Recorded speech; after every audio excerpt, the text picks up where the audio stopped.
Mais voyez comme ils sont beaux, radieux, ils sont éclatants de santé. Ce jeune couple en tenue montagnarde, ce jeune couple parti pour son dernier jour de vacances à l'assaut d'un sommet alpestre, ce sont le roi et la reine des Belges. Léopold III et Astrid, en ce mois d'août 1935, ont passé quelques jours dans les Dolomites avant de venir se reposer en Suisse, près de Lucerne. Non mais regardez là cette sublime Astrid, celle que toutes les rédactions d'Europe ont longtemps surnommée la princesse du Nord. Ben oui, il faut vous dire qu'elle est scandinave, elle est suédoise. Cette princesse du Nord est devenue la reine de cœur quand elle est montée sur le trône aux côtés de son mari. C'était au moment où son beau-père est décédé. Son beau-père est le roi chevalier Albert Ier, lui-même adepte de l'alpinisme et qui est mort accidentellement au cours d'une escalade au milieu des rochers de Marche-les-Dames, près de Namur. Même en vacances, les servitudes du métier de souverain ne sont jamais loin. Vous savez, la semaine précédente, le jeune roi Léopold, vous avez donc compris qu'il ne règne là que depuis 18 mois à peu près, Léopold a dû faire l'aller-retour à Laeken, près de Bruxelles, pour recevoir officiellement le président de la République française, à l'époque Albert Lebrun. Seulement depuis 3 jours, il est de retour et ce sont maintenant les vacances totales. Même les enfants, Joséphine Charlotte, qui va devenir grande-duchesse de Luxembourg, Baudouin et Albert, qui tous les deux seront un jour rois des Belges, même les enfants sont rentrés à Bruxelles où ils attendent sagement leurs parents. Autant dire que les vacanciers prennent du bon temps, ils sont presque des estivants comme les autres. Quand on les croise, on ne peut pas forcément les reconnaître, chaussés de leurs bottines et de leurs passements et couverts de leurs vêtements de montagne. Ils viennent de sortir de leur villa de Horf. Le roi est en train de s'installer au volant de sa voiture de sport. C'est un superbe roadster américain qu'il met un point d'honneur à conduire lui-même. Ce qui veut dire que le chauffeur, parce qu'il y a quand même un chauffeur, va devoir monter en postillon dans le Spider. Le Spider, vous savez, c'est cette sorte de malle arrière doté d'un petit siège d'appoint qu'on déplie pour les passagers de fortune. Évidemment, ça n'est pas très confortable. Le moteur, le surpuissant moteur est déjà en train de vrombir. Et la reine, me direz-vous, et la jeune reine? Eh bien, la reine Astrid prend son temps. Elle profite du bon air, du soleil ardent. Il fait un petit peu frais tout de même dans cette montagne. Il a plu une partie de la nuit. Elle a donc revêtu un tailleur de laine assez douillet. Elle sourit. Oh, quel sourire et puis quel regard bleu intense. Pas étonnant qu'elle traîne souvent dans son sillage toute une meute de photographes comme aimantés par ses yeux. Les plus célèbres d'Europe, il faut vous dire que ceux de Michel Morgan ne sont pas encore connus en ce mois d'août 1935. Bref, Léopold fait vrombir, ronfler le moteur, il s'impatiente quand même. Astrid monte à côté de lui dans l'auto décapotable, décapotée devrais-je dire. Elle décoche à son époux un regard plein de malice et de tendresse mêlée. Ils ont beau être mariés depuis 10 ans, ils s'aiment toujours comme au premier temps. Le coupé sport démarre, il va serpenter déjà sur la petite route de montagne. Il y a là des sapins, des lacs, un paysage pur. Astrid pourrait, à peu de choses près, se croire dans sa Suède natale. Franck Ferrand sur Radio Classique. Alors justement, parlons peut-être des origines de cette reine Astrid. Elle a vu le jour 30 ans plus tôt à Stockholm, le 17 novembre 1905, dans le foyer du prince Charles de Suède, qui est le second frère du roi Gustave V. C'est une enfance, comment la définir, une enfance heureuse, une enfance absolument paisible et studieuse, entre l'enseignement traditionnel voulu par la mère d'Astrid, la princesse Ingeborg, et puis de belles vacances à Fridhem, l'été, dans cette résidence nichée parmi les pins et les bouleaux, tout près de lacs magnifiques. C'est chez sa sœur Margrethe, qui est devenue princesse de Danemark, que pour la première fois, la belle Astrid a rencontré le jeune, le timide prince tout blond dont son cœur s'était pris aussitôt, l'héritier du trône de Belgique, le prince Léopold, duc de Brabant, qui de son côté a ressenti un véritable coup de foudre pour pour la très belle Suédoise. On verra bientôt Léopold multiplier les séjours en Suède. Cette histoire est un véritable conte de fées. Vous savez, une de ces histoires d'amour partagé assez rares dans le monde très contraint des cours d'Europe, surtout surtout à cette époque-là. Le roi des Belges va finir par annoncer les fiançailles de son fils et de la princesse Astrid. C'est le 20 septembre 1926, je cite le roi des Belges. La princesse Astrid est une jeune fille d'une grande culture, d'une grande simplicité et qui possède de grandes qualités de cœur. Elle a été élevée dans un pays démocratique comme le nôtre et elle n'aura aucune peine, j'en suis convaincu, à s'adapter à notre vie nationale et à conquérir toutes les sympathies de notre pays. Les deux jeunes gens se sont souvent rencontrés depuis 6 mois. Ils ont eu l'occasion de s'apprécier et de bien se connaître. C'est en toute liberté, en toute indépendance que chacun d'eux a pris la décision d'unir leur destinée. Cette union est un mariage d'inclination, précise le roi. Ça, c'est quand même assez rare pour être souligné à l'époque. Donc, les deux tourtereaux se sont fiancés. Ils ont respectivement 25 et 20 ans. Ils sont, je vous l'ai dit, beaux comme le jour. La presse unanime en fait immédiatement ses chouchous. Ils vont se marier dès novembre. Vous allez me dire pourquoi attendre. Mariage civil à Stockholm le 4. Mariage religieux à Bruxelles le 10. Peut-être somme toute, la plus belle fête de toute l'histoire de la Belgique. Le meilleur de Franck Ferrand raconte sur Radio Classique. Je me rends compte que j'ai peut-être été un peu rapide sur le mariage. On devrait dire les mariages. Un mariage civil, encore une fois, à Stockholm, le 4 novembre 1926, en présence des souverains de Belgique, Suède, Danemark, Norvège. Enfin, on va dire toute la Scandinavie et le Benelux se sont donné rendez-vous dans la vaste salle des États généraux de Stockholm. Un carrosse d'or entouré de valets. Vous savez que c'est le charme de ces monarchies du Nord, d'être à la fois très simple dans la vie quotidienne et très fastueuse les jours de grandes fêtes. Ce carrosse d'or a emmené le duc et la duchesse de Brabant chez le duc de Vestrogothie. Arrivé du couple à Anvers 4 jours plus tard, le 8 novembre 1926, sur le yacht Figia. La foule est considérable tout le long du débarcadère. On agite des petits drapeaux, etc. Les tourtereaux s'embrassent longuement sur la passerelle. Et évidemment, tout ça déclenche des ovations répétées. Astrid, d'entrée de jeu, a touché au cœur le peuple belge qui apprécie cette princesse amoureuse et qui lui donne beaucoup d'amour. Elle le rend bien au peuple, il faut vous dire. Réception à l'hôtel de ville d'Anvers le 10 novembre 1926, bénédiction nuptiale à Saint-Michel-et-Gudule et la foule se presse. On n'avait pas vu de cérémonie aussi fastueuse que le mariage religieux à Bruxelles depuis celui de Léopold II avec l'archiduchesse Marie-Henriette.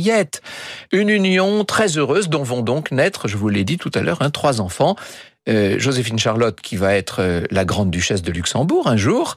Elle épouse Jean de Luxembourg, Jean de Nassau.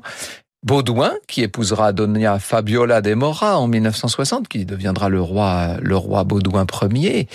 C'est à la naissance de Baudouin, qu'Astrid a dit « Cette fois, vraiment, maintenant, je suis belge ». Et oui, elle a donné un héritier à la couronne. Et puis, le petit frère, Albert, qui deviendra le roi Albert II, bien entendu, l'avant-dernier roi des Belges, le père de l'actuel souverain. Léopold et Astrid s'installent donc à Laeken, dans cette somptueuse demeure avec ce jardin et ses serres absolument extraordinaires. Et Astrid a bien l'intention d'élever ses enfants de façon très moderne, comme on pouvait le faire en 1935, en s'impliquant autant que sa mère s'est impliquée dans sa propre éducation. Finalement, elle reproduit le modèle, si vous voulez. Or, dans la foulée, le destin va précipiter les choses puisque dès le 17 février 1934, le roi des Belges décède donc dans cet accident d'escalade dont je vous parlais. Il était passionné d'alpinisme et dès le 23 février, c'est-à-dire 5-6 jours plus tard, le Parlement, les députés et les sénateurs désignent son fils aîné comme le souverain nouveau, le nouveau roi des Belges qui régnera donc sous le nom de Léopold III. Astrid devient reine et elle est d'emblée associée au pouvoir par son époux. N'oubliez pas là encore qu'on est dans ces années 1930 qui veulent tout moderniser, tout révolutionner d'une certaine façon. Le principal rôle d'Astrid, c'est de soutenir soutenir Léopold, mais il lui arrive aussi d'assister à un certain nombre de cérémonies, d'inauguration de monuments ou de musées. Je vous l'ai dit, elle est la reine du cœur pour les Belges. Elle voulait faire le bien, expliquent ceux qui l'ont connue. Je cite par exemple le comte Sforza qui dit « Chaque geste, chaque sourire d'elle avait l'air de dire « Je suis heureuse, que puis-je faire mon Dieu pour que tout le monde soit heureux et pour faire disparaître le plus de souffrance possible ?» Dites-vous que dans cette période de la grande crise, dans ces années 30 tellement dangereuses, la vie n'est pas facile pour tout le monde. Je vous donne une anecdote, il y en aurait 50 à raconter. Un jour, dans le très abondant courrier qu'elle reçoit, qui est presque un courrier du cœur, on pourrait dire, Astrid tombe sur la lettre de l'épouse d'un chômeur qui lui raconte un peu sa vie, qui lui dit que, pour qu'elle se fasse une idée, son mari est facile à imaginer, il a exactement la même taille que le roi, dit la dame en question. Eh bien, le soir même, lorsqu'il est rentré dans ses appartements, Léopold a vu qu'il y avait des coupes claires dans sa garde-robe, il manquait beaucoup de costumes, il était furieux, inutile de vous dire, mais ça vous donne une idée. Ce sont bien sûr ce sont ces anecdotes-là que la presse répète à l'envi et qui vont faire la grande popularité de celle qui, d'une certaine manière, pourrait un peu être comparée à ce qui, dans les années 80-90, sera le lot de Lady Di en Grande-Bretagne et dans le monde entier. La princesse du cœur, la reine en l'occurrence, la reine de cœur. Astrid s'illustre en organisant au début de l'année 35 une grande collecte d'argent et de vêtements au profit des personnes touchées par cette fameuse et terrible crise. Elle démontre constamment sa préoccupation des problèmes des gens, notamment des plus démunis. Et lors des voyages officiels qu'elle peut effectuer avec son époux à l'étranger, elle n'en charme pas moins les grands de ce monde par ses sourires, par sa gentillesse, sa simplicité, etc. Un jour, elle était avec sa sœur dans une maroquinerie et elle est tentée par un très joli sac. « Oh non », dit-elle en suédois à sa sœur pour que la vendeuse ne comprenne pas. « Ah non, c'est trop cher », dit-elle. Et à ce moment-là, la vendeuse pique un phare, si vous me passez l'expression. Elle est prête à s'évanouir. « Mais qu'avez-vous » demande Astrid. « C'est que, madame, » répond la vendeuse, « je connais le suédois. » Eh bien, je suis navré de vous le dire, mais c'est cette reine presque parfaite que maintenant nous allons devoir accompagner dans la mort. Alors nous sommes de retour en Suisse, sur notre petite route, là, très sinueuse, en montagne. À la demande de Léopold, Astrid a sorti une carte routière de la boîte à gants. Il faut vous dire que le roi est un petit peu perdu et qu'il attend une indication rapide. Seulement voilà, lire une carte, ce n'est pas tellement le fort de la jeune reine, disons-le. Elle hésite, elle fronce les sourcils, puis en plus il y a les à-coups de la route. Vous imaginez, le roi commence à s'impatienter et tapote sur le volant. Il soupire, le roi Léopold, et sans ralentir pour autant, le voilà qui maintenant tourne les yeux vers la carte. Oh, un instant seulement, une seconde ou deux d'inattention, mais c'est déjà trop tard, parce que le moteur est très puissant. Il y avait là un virage que le roi n'a pas vu à temps et le roadster heurte le parapet au bord du ravin. Il échappe complètement au contrôle du pilote et le véhicule devient fou, il dérape, il fait un tête-à-queue. Il glisse sur le talus et s'en va heurter très violemment un arbre avant d'aller buter ensuite contre un autre à 15 ou 16 mètres. Et puis, il capote ce véhicule et il vient finir dans les roseaux, près du lac. Les occupants de la décapotable ont été éjectés, vous pouvez bien l'imaginer. Le premier à reprendre ses esprits, c'est le chauffeur qui se trouvait à l'arrière dans le Spider. Lui n'est pas blessé, il accourt vers le roi et la reine qui sont maintenant étendus là, tous les deux, sans connaissance, dans un verger. C'est une vision de cauchemar pour cet homme dont on imagine l'émotion. La stupeur horrifiée lorsqu'il tombe sur ces deux corps royaux inanimés, ensanglantés. Quel contraste avec le paysage qui, lui, est toujours aussi serein, ensoleillé et rempli du chant des petits oiseaux. Deux voitures se sont arrêtées sur le bord de la route, et puis une troisième. Elles étaient pas très loin derrière le roadster du couple royal. Et bientôt, on s'attroupe et on échange des renseignements. Et le bourg le plus proche, c'est Küsnacht, où l'un des témoins est déjà parti pour essayer de s'enquérir d'un médecin. Et quand le médecin arrive, en écartant les badauds qui maintenant sont assez nombreux, il trouve le roi Léopold qui est là, qui a repris connaissance. Il est agenouillé près de sa jeune épouse qu'il tient dans ses bras. Il l'étreint. Il la supplie de se réveiller, mais la reine Astrid ne bouge plus.